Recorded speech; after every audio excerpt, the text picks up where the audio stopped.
It's very dangerous to have load screens during a VR experience.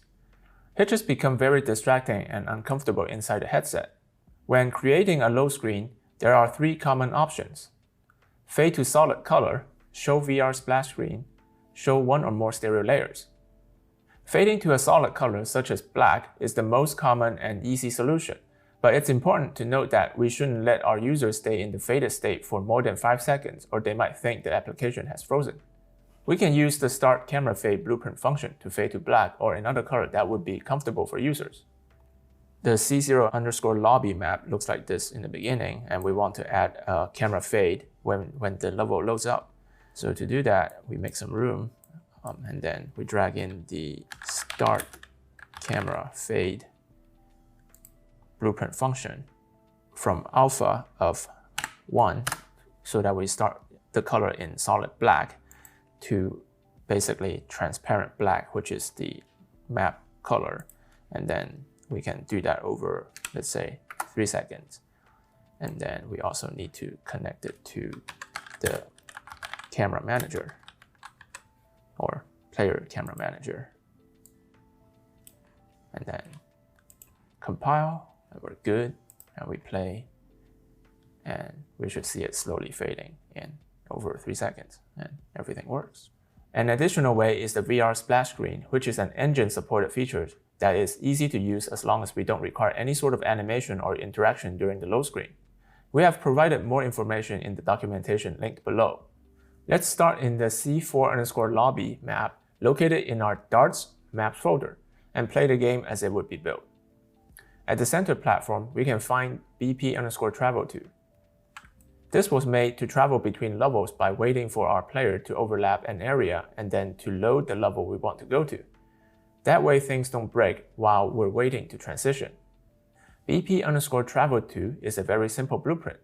In the event graph, it's going to look for an overlap from the player. This is how we're going to do level transition detection, but there are many other ways to do this. As soon as we walk into the center platform, the first thing this blueprint will check for is if the variable course level to travel to is a valid variable. The reason we have this as a public variable is because we're breaking these levels up into courses, and we want to be able to apply BP_travel to different maps without having to create many different blueprints with the same logic. We can see in our world outliner under travel options that as long as course level to travel to is a valid object, and in this case, that would be C4_game_stage, our function back in the event graph for the BP_travel to blueprint would have a valid soft object reference. Then the logic will tell us that the object collided with is a player. The next logic is async load asset, with the asset being the map. There are 2 execution pins coming out of this node. One is a standard execution graph that will pass through immediately like a normal blueprint function would. The second, called completed, will only pass through once the async asset has loaded. As soon as async load asset is called, it will immediately process its top execution. The first thing it does is add loading splash screen. The loading splash screen is simply the Unreal logo. It's darts, UI, textures, Unreal_logo mark. Then it's going to tell the game in VR to show this loading splash screen.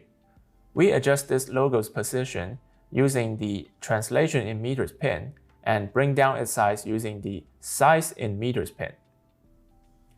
As soon as the level is loaded, we're going to wait for 1 second.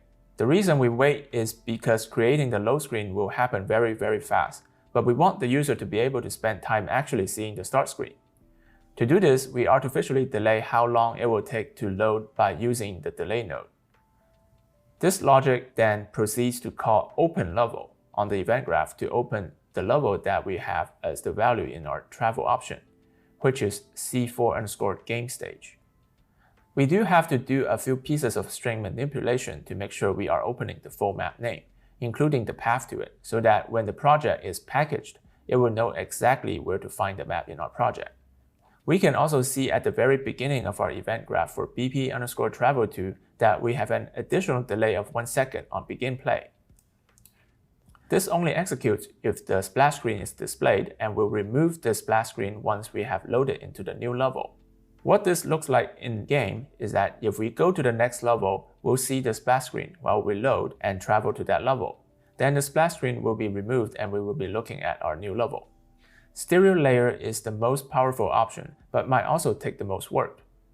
It is submitted to the stereo compositor, which runs on a different process than your Unreal app does. It can keep running at full frame rate to properly render in front of your eyes. It can let you put up text that says loading or works with percentage. For more information, visit the Unreal documentation link below. No matter how hitchy our program gets while loading the level, the stereo layer will stay tracked to your head or the world and minimize user discomfort. In the next module, we will review pipeline state object cache and how to utilize it for the quest.